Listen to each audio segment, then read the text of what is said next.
ትላንትና ማታ ከደጅሽ አልፌ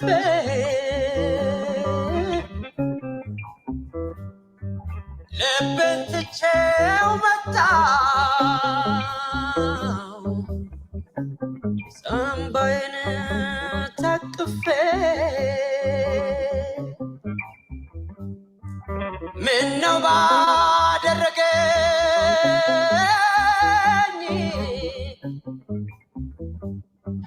የደጅሽን አፈር አንቺ ስትረግጪ እኔ እንደምፈራፈር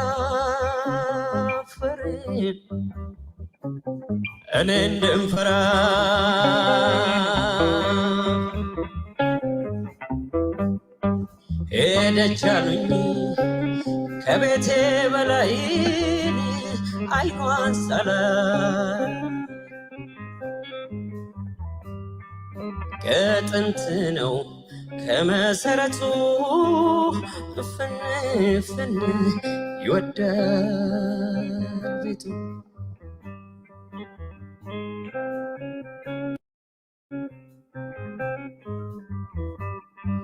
እኔ ራሴን አሞኝ ተኝቼ ባልጋ ላይ ወዴት ትሄጃለሽ ሞት ሽረቴን ሳታይ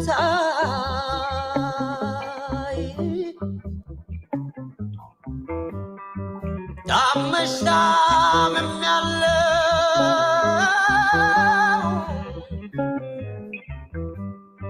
ሲያቅሙሽም ደም ወጣኝ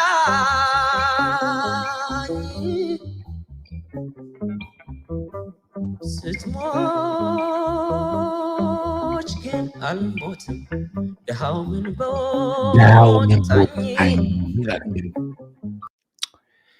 ሰላም እንዴት ናችሁ? ዳኒድሬ ይባላለሁ። ዛሬ እንግዲህ የመጀመሪያ የላይቭ ፕሮግራሜን ቢጋን አድርጌያለሁ ማለት ነው። ሶ ዩዥሊ እንደዚህ አይነት ላይቭ የፈለጉትን ሙዚቃ እያጫወቁ ላይቭ ምገባው በቲክቶክ ላይ ነው። ሲንስ ቲክቶክ ስቲንጂ የሆነ ፕላትፎርም ስለሆነ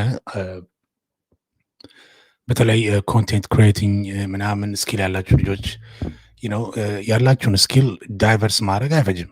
አመና እንትን አይጎዳም። ሙዚቃው ምንድን ነው? በቃ ውረድ።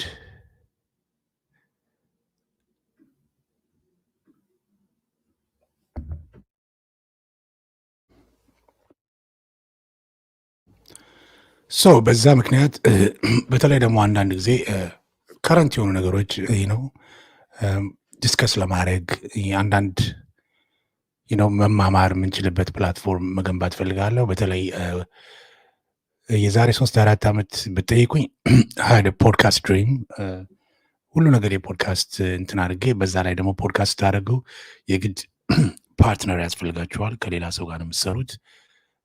ብዙ ጊዜ ደግሞ በውጭ ሀገር ስትኖሩ እንደዚህ አይነት ነገር በጣም ኢዚ አይደለም እና ናው በየትኛውም ዓለም ውስጥ ፌመስ የሆነ ነገር በአሁን ሰዓት ስትሪሚንግ ነው። ስትሪሚንግ ስፔሻሊ ትዊች የሚባል ፕላትፎርም አለ። ብዙ አበሾች እዛ ላይ የሉም፣ ግን እዛ ፕላትፎርም ላይ ስትሪሚንግ በጣም በጣም ቨሪ ቢግ።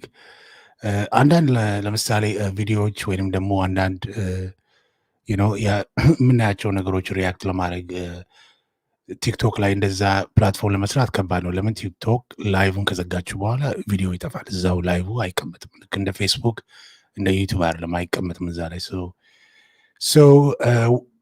አዲሱ ሀሳቤ ለእኔ በእንትን ዩቱብ ላይ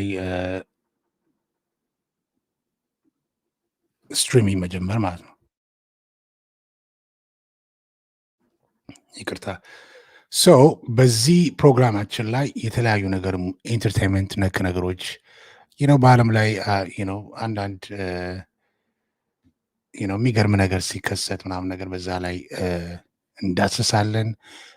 ደግሞ ፕላትፎርሙ ፌስቡክ አካውንት አለኝ ዳኒድር የሚል እዛ ላይ ፎሎ ካደረጋችሁኝ ሊንክ በፌስቡክ ብልክላችሁ ማንም ታዳሚ እንደ ገስት ገብቶ እዚህ ማውራት ይችላል ከነ ቪዲዮ በስልካቸው። የግድ አፕሊኬሽን እንደ ቲክቶክ ምናምን ዳውንሎድ ማድረግ አያስፈልግም። ሊንክ ልካለው። በሊንኩ ማንኛውም ሰው ላይ መግባት ይችላል ከኔ ጋር። አንደኛ ነገር እሱ። ሁለተኛ ነገር ደግሞ ዋትሳፕ አዲስ ቁጥር አስመዝግቤ እዛ ላይ እዚህ ጋር ስክሪኑ ላይ ጽፍላችኋለሁ። በዛ ላይ በቀጥታ ለመደውላችሁ ይሄ ራሱ ስልክ ራሱ ያስገባል። ሰው መደወል ይቻላል በዚህ ማለት ነው። ሶ I'm just trying to build a very small community. በቃ በዩቲዩብ ላይ ስነ ስርዓት ባለው ነገር መሰዳደብ ምናምን ነገር ሳይሆን just fun fact የተለያዩ ነገሮችን እንትላለን። by the way current ነገር ስናወራ ማን ትዝ አለኝ we got አዲስ ፕሬዚዳንት አለን አግኝተናል ነው የሚባለው። easily push through to you አገኘን ነው የሚባለው አለን ነው የሚባለው። So if you do so አዲስ ፕሬዚዳንት ተመርጧል። የቀድሞዋ ፕሬዚዳንት ምን እንደሆነ አላውቅም፣ ተሸኝተዋል መሰለኝ። ይሄ አዲሱ የተመረጠው ፕሬዚዳንት ሰውዬ እያስቸገረ ነው ወይስ ኢዝ ቬሪ ኢምፖርታንት ሰው ነው? ሲያወራ ዩናይትድ ኔሽን ላይ የዛሬ 2 ዓመት በጦርነቱ አካባቢ ሲያወራ አይቼዋለሁ። ኢዝ ቬሪ ካም ኤንድ ቬሪ ኤጁኬትድ ጋይ። ግን ከወንበር ወዲያውኑ ይቀያይሩታል ብዬ ነው። አሁን የውጭ ጉዳይ ከሆነ ራሱ ብዙም አልቆየም እና ወዲያውኑ ወደ እንትን ቀይረውታል ወደ ፕሬዚደንትነት። የኢትዮጵያ ፕሬዚዳንት ባይ ዘ ዌይ ፕሬዚዳንት መሆን ቤት መራቂ አትሌቶች ተቀባይ ነው እንጂ ብዙም ስልጣን ያለ አይመስለኝም ፕሬዚዳንት።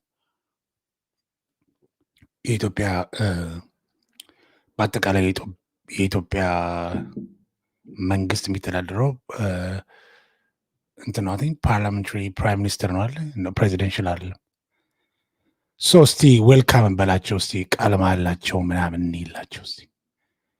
እሳቸው ስማቸው ደስ ይላል። አጽቀ ሥላሴ ያለ ሥላሴ ዘመን ናቸው እንዴ? ቆይ እስቲ ባይ ዘ ዌይ ፕሮግራሙን ቬሪ ኒው የሆነ ፕላትፎርም ነው የምጠቀመው። የኢፌዴሪ ፕሬዚደንት እንዲሆኑ ክቡር አምባሳደር ታዬ አጽቀ ሥላሴ ቀርበው አምባሳደርም ነበሩ ዩኤን ምናምን ነበሩ። ከዛ ደግሞ የውጭ ጉዳይ ከዛ በጣም በሾርት ታይም ውስጥ ሰውየው የትውልድ ቦታቸው ደባርቅ ጎንደር ታማኝ በየነ ደስ ይለዋል። አሁን እዚህ የትምህርት ዝግጅታቸው በፖለቲካል ሳይንስ እና ዓለም አቀፍ ግንኙነት የመጀመሪያ ዲግሪ ያላቸው፣ በዓለም አቀፍ ግንኙነትና ስትራቴጂ ጥናት 2ኛ ዲግሪ ያላቸው፣ በተጨማሪም በተለያዩ ሀገራት በሰላም ዓለም አቀፍ ግንኙነት ስትራቴጂ ጥናት ሰፋ ያሉ አጫጭር ኮርሶችና የአቅም ግንባታ ስልጠናዎችን ወስደዋል።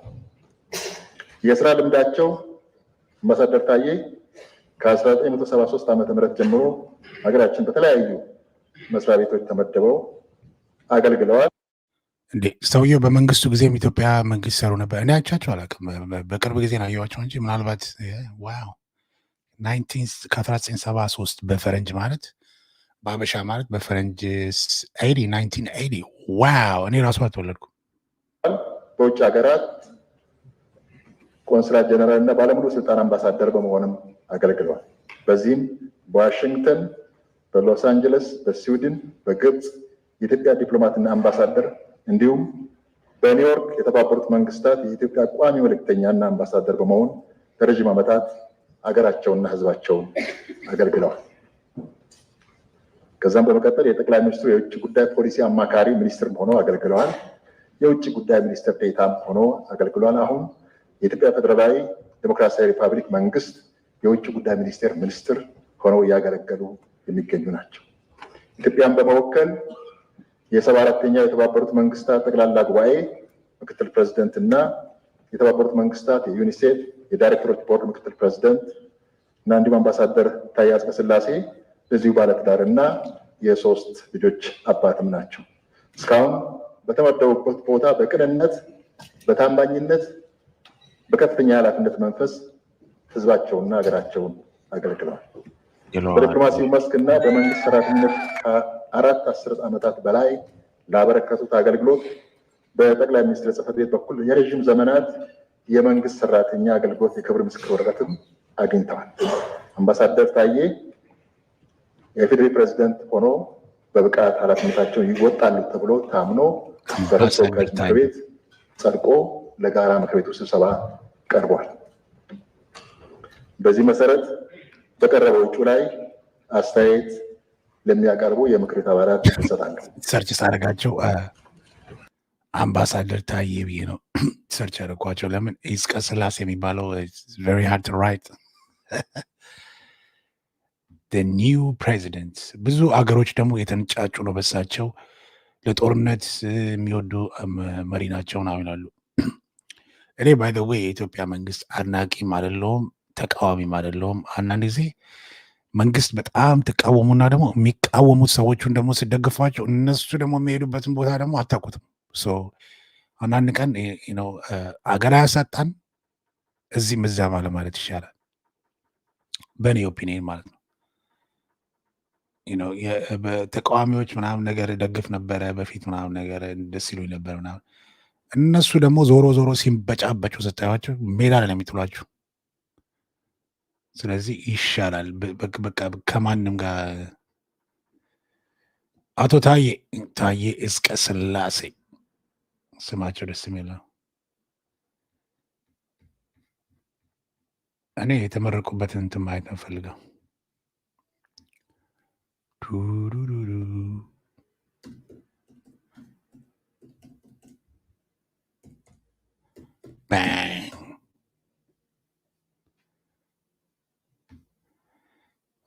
እንዶቹ ራሱ ትንታኔ ይሰጣሉ በዚህ ጉዳይ።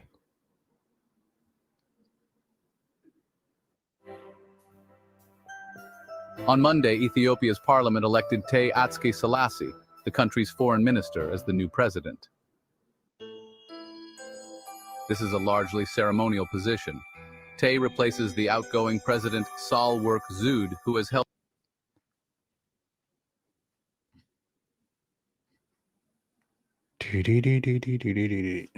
Stay.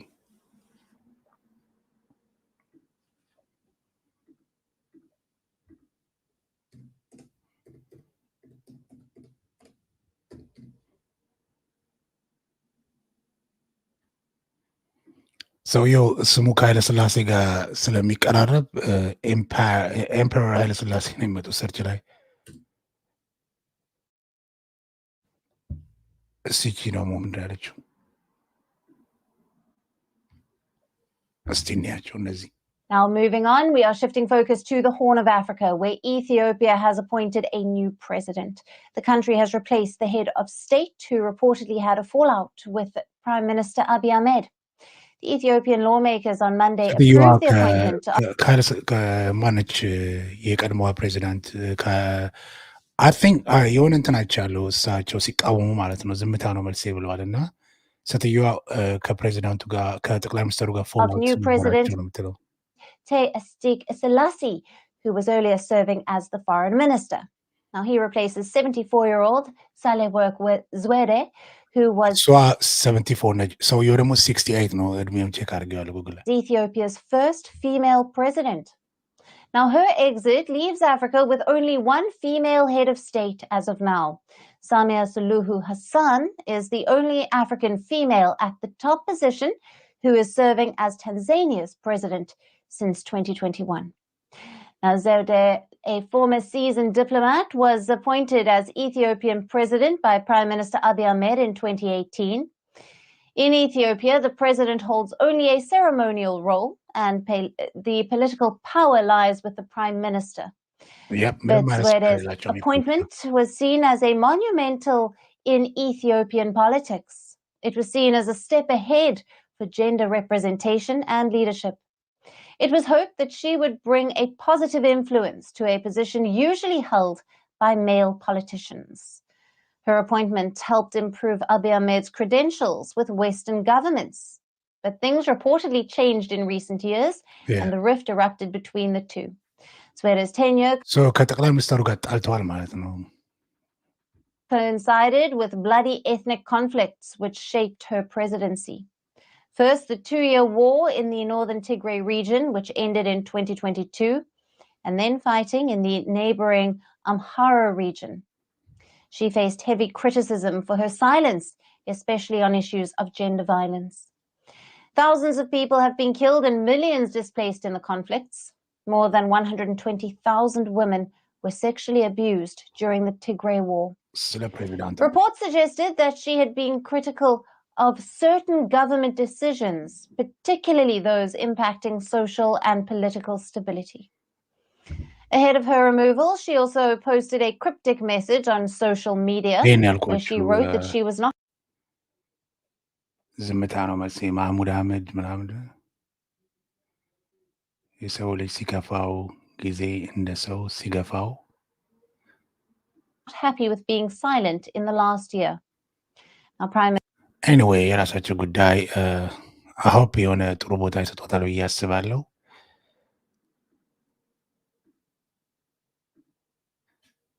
ጥሩ ስልጣን ከሌላትም ደግሞ ያው ቲክቶክ ላይ መታ ዘራፍ ማለት ትችላለች። ኤኒዌይ ሌላ ቦታ ልውሰዳችሁ።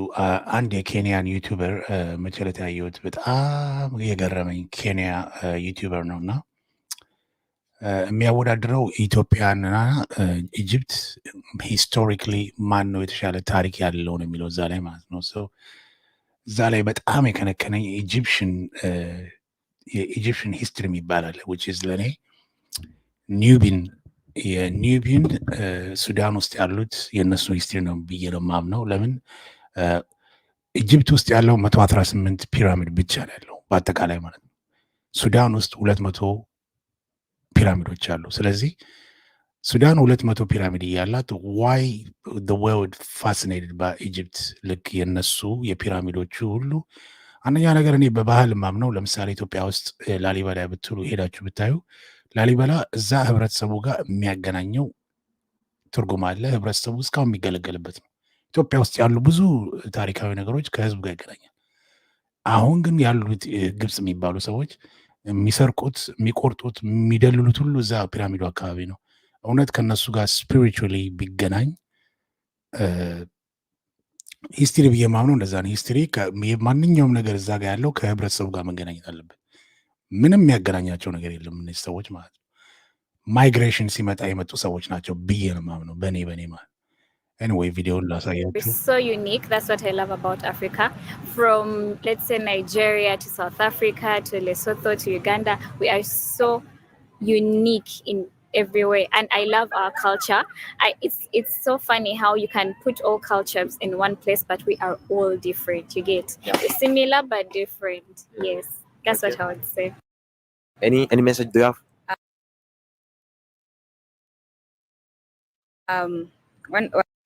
What I can So much for Bude Travel Solution to be part of this video. Bude Travel Solution, we make tickets for airlines and we do visa handling for different countries. If you want to travel or if you want to visit again Uganda, I will leave the number in the description of this video so you can check us, or leave them on the screen of this video if you want to visit the Pearl of Africa between Egypt and Ethiopia. Which country has the richest history? According to me, Ethiopia has, both of them are rich, but Ethiopia is, we are, as the rest of African countries, are more connected to Ethiopia than we are to Egypt. So in my knowledge, it will vary on how you and I are more connected to one of the country. You might find that as a Ugandan, I'm more like I have more information rich about Egypt, and then she has more information rich about Ethiopia. But personally, I believe that both countries are rich in history. Just that. አራራቁ ሳውት ሱዳን አለ፣ ሱዳን አለ፣ ስንት ሀገር አቋርጣ። It depends on the culture of their countries. You get it? So in the culture of Egypt, it is rich concerning the pyramids and all that, which are still living till date. So that makes it rich because history, we are looking at, there's supposed to be a peak, a trigger Like, okay, the pyramid shows that is where the pharaohs were buried. And then when we come to Ethiopia, we look at the certain their architecture, the way they build, and you're like, okay, this is where kings used to sleep. Plus the legendary movement, the Rastafarian movement that was headed by Emperor Haile Selassie. Rastafarian movement, Ethiopia movement, የኢትዮጵያ ሂስትሪ አለ ሚትልስ ጠይቅ የምትመልሰው ራስተፋሪያን የራሱን የቻለ ጀማይክን ባህል ነው እንጂ እኛ ባህል አይደለም። እንደገና ኪንግ የሞተበት የሚተኛበት ምንም ነገር አይዲያው የላትም ስለ ኢትዮጵያ። ለዛ ነው ግብፅን የመረጠችው። So I think to me I really failed to choose, but on those grounds that I've explained to you, which country are you most connected to, Ethiopia or Egypt? That will determine which country has richer history. That is according to me. Okay, what history stand out to you about Ethiopia? Ethiopia's connection to its Christianity is quite remarkable, and its connection to its culture is also quite outstanding, I should say, because I don't know much about Egypt apart from the Bible stories that I've been hearing and stuff, and also its development now. But I should say for Ethiopia is quite, like I said, outstanding. It's like a museum, literally. There is a lot to learn about it. I actually recently found out that we are living in different years in Ethiopia. Wow. Yes. So for me, it's really amazing. Between Egypt and Ethiopia, which country has the richest African history? To me, it's Egypt. Egypt. Yeah. Egypt. And you? I would say Ethiopia. East African history, I think. Yeah. Egypt. Yeah. So okay, you choose Egypt. Can you tell us why Egypt? I chose Egypt because የሚገርማችሁ ማለት ነው እነዚህ ሶስቱም ሀገሮቹ ዩጋንዳ፣ ኬንያ ምናምን ትላቸው ብሪቲሽ ኮሎኒ የሆኑ ሰዎች ናቸው። ሶ የግብፅ ታሪክ ራሱ አሁን የብሪቲሽ ሚዚየም ብትሄዱ ኢንግላንድ ውስጥ ማለት ነው ለንደን ውስጥ ብዙ የግብፅ ታሪክ ምናምን ነገር ወስደዋል እና በቀኝ ግዛት ቀኝ ግዛቷ ግብፅ ነው። የኢጂፕሽን ኮተን ሲባል ሰምታችሁ ታውቃላችሁ? በአባይ ስር የሚያበቅሉት የኢጂፕሽን ኮተን እንዳለ ብሪቲሽ ያመጡት ፋርም ነው። ግብፅ የሚሄዱት ለኮተን እርባታ ነው። ሶ ጥጥ ምናምን እንደዚህ አንሶላ ምናምን የኢጂፕሽን አንሶላ በጣም ውዶች አሉ። እኔ ኢንግላንድ ማንቸስተር ምናምን አካባቢ ማንቸስተር ማለት ራሱ አልጋር እዛ ነው የሚመረተውና ሶ እነዚህ ሁሉ ማለት ነው የእንግሊሽ ፕሮፌሰሮች በሙሉ ፋሲኔትድ የሆኑት የሰከሩት በግብፅ ታሪክ ነው። ስለዚህ እንዴት ነው 118 ፒራሚድ ይዘው እነሱ ሱዳን 200 ፒራሚድ ያላቸው ማንንም ስለ ሱዳን ፒራሚድ የማያወራ ለምንድን ነው? what do you think? ግብፅ ሱዳን ደብል የሆነ የግብፅ ኦልሞስት ደብል የሚሆን አማውንት ያለው ፒራሚድ አላቸው። ሶ ዋይ ለምንድን ነው ኢጅፕት የገነነው? እንዳልኳችሁ ቅኝ ግዛታቸው ኢንግላንድ ነው። በጣም ብዙ ሰዎች ጽፈዋል። ምን ብለዋል ሲጽፉ ግን አሁን እዛ ጋር ያሉት ሰዎች እዛ ጋር የሚኖሩት ሰዎች ከነሱ ጋር ኮኔክሽን አላቸው ወይ ነው ጥያቄው። ኢትዮጵያ ውስጥ ያለው ሂስትሪ በሙሉ is connected to its people። የትኛውም ሪጅን ኢትዮጵያ ውስጥ ብትሄዱ ያለን ባህል ታሪክ ምናምን ከህዝባችን ጋር የተቆራኘ ነው። መልስ አለው፣ አመጣጥ አለው፣ ሁሉ ነገር ታሪክ የተጻፈ ነው። እኛ እነሱ ጋር ምንም አይነት ታሪክ የላቸውም አውትሳይደር ከሚጽፍላቸው ውጪ ማለት ነው። ስለዚህ በእንትን ብትመጡ ራሱ ለምሳሌ ግብፅ የምትባለው ሀገር ያለ አባይ ህይወት የላትም አይደል? በመጽሐፍ ቅዱስ የሚነገረው በእውንም የምናየው ነገር ነው። ከአባይ ጋር የተቆራኘ ህዝብ ነው ያላቸው። ሶ አባይን ውሃ የምትሰጠው ሀገር ነች የታሪክ ባለቤት ወይስ ተቀባይ ጡጦ ጠቢ ነች የተሻለ ታሪክ የሚኖራል? ሶ እነዚህ ሁሉ ላካሴዲ ነው። እኔ የምኖረው ራሱ እንግሊሽ ኮሎኒ የሆነ ሀገር ውስጥ ነው እና የምትማሩት የምታደርጉት ነገር ሁሉ ብዙ ጊዜ የኢጂፕሽን ሙቪ ሲሰራ ማለት ነው እዚያ እኔ የምኖርበት ሀገር ውስጥ ያሉ አክተሮች ሄደው ኢጂፕሽያን ፊልም ሰርተዋል። እንግዲህ ኢጂፕት ኢዝ ኖርዝ አፍሪካ። አሁንም ድረስ ጥቁሮች አሉ ኢጂፕት ውስጥ እንደኛ አፍሪካ የሆኑ ጥቁሮች አሉ። እንደ ሚዲያ ላይ ወጥተው እንደ ስለማይታዩ ነው እንጂ ከነዚህ አረብ ማይግሬሽን በፊት የመጡ ማለት ነው። ሶ በእንግሊሽ ውስጥ አሳሰብ ያደጉ አገሮች መጥተው እንደዚህ ብሎ አይደንቀኝም። ግን እኔ ታሪክን አሁን አንድ ግብፅታቸው ከየት መጣ ይሄ ፒራሚድ ምንድን ነው ለእናንተ ብትሉት ያዝ ነው አይዲያ ምንም ያወራው ነገር የለም፣ የሚያውቀውም ነገር የለም። So let's just እንጨርሰው እስቲ። Because of its rich culture, Like it's so rich, and obviously ሪች Ethiopia ካልቸር ምን is አይነት ካልቸር also ያላቸው? good because its culture also has an impact. But Egypt just stand. አሁን በካልቸር ደረጃ ካልቸር ማለት የፒራሚድ ማለት አለ። ዳስ ኖት ካልቸር ዳስ ሂስትሪ። ካልቸር ማለት ባህል ነው። ኢትዮጵያ ውስጥ ያለውን ባህል እዩና እዛ ደግሞ የነሱ የገነነ ባህል እስቲ ወይንም ደግሞ የኢጂፕሽያን ፓርቲ ሄዳችሁ ሌላ አረብ ሀገራት ለየት ያለ ምን አላቸው? It's out for me. Okay. And you say Egypt? Egypt, I said Egypt because I'm a quantity surveyor, and in my field we do a lot with architecture. So with Egypt, it's more about the culture, the pyramids, and it's interesting. Yeah. Okay. Ethiopia. Yeah, I said Ethiopia because I don't know much about Egypt, so I read a lot about Thank you, Ethiopia. So I baby feel girl. like it is the one. Egypt, because of very many things I know about Egypt. First of all, when you talk about civilization, talk about the Roman Empire, talk about also the Egypt and all their history. So በሳይንስ ማለት ነው። በእነሱ እንደነሱ የእንግሊሽ ኮሎኒ ባልሆነ ሀገር ከመጣ ሳይንስ ማለት ነው። the first human being ማለት ነው የተገኘው ትልቁ የሰው ልጅ የመጀመሪያው ሰው ልጅ መጣ የሚባለው ኢትዮጵያ ውስጥ አፋን ሪጅን ነው። ስለዚህ ብዙ ታሪክ አለማወቅ ነው። አርክቴክቸር ምናምን ይላሉ። there's only one pyramid እያንዳንዱ የመቃብር ፒራሚድ ያለው እንጂ ሌላ ምንም ጣዖቶች አሉ ምን አሉ ከዛ ውጭ ምን አለ? የምር የአርክቴክቸር ከፈለጋችሁ ኢትዮጵያ ውስጥ ነውና የተለያየ በየትኛው አቅጣጫ ብትሄዱ የሐረር ግንብ ብትሉ በአክሱም ብትሄዱ በላሊበላ ብትሄዱ በጎንደር ብትሄዱ ምን ያለ ነገር አለኛል። ሁሉም ደግሞ ቫራይቲ የሆነ እንትን ያለው ነው። ካልቸር ያለው ባህል ያለው ደግሞ ሂስትሪው ባህል አለው። የነሱ ሂስትሪ doesn't have a culture because ከነሱ ጋር አያገናኝማ። civilization is look at starting from Egypt. That's one to look at the pyramids, the wonders of the earth. What do you study, Julie? I'm doing psychology, at Makara University. Okay, that's really interesting. So I have a question for you. Between Egypt and Ethiopia, which country has the richest African history? On my side, I'm taking Egypt. Why Egypt? Well, it has variety of, first of all, tourist attractions and historical tourist attractions. Like pyramids, like their like leadership is amazing in a way that even it's in the Bible. So we have been looking at Egypt everywhere in the Bible. So I think it has the richest because, Okay, I mean, you used to read about Egypt? Yes. I did history, so I used to read about it. I used to read about Egypt, also Ethiopia, but comparing the two, I think it's Egypt that is more rich in the history. Okay, what stand out to you about Ethiopian culture?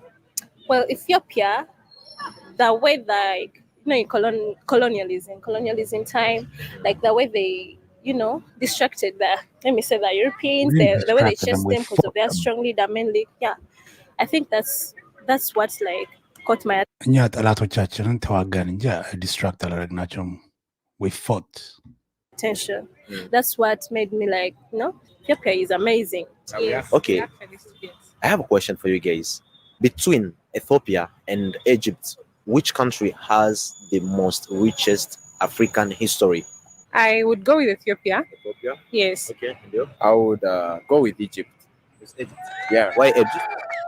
According to me, I would say that Egypt has the richest African history. It's because Egypt has had most Pan-African leaders who have actually shaped the cultural heritage of the entire African countries. እዚህ ጋር ነው አሁን የሚያበላሸው።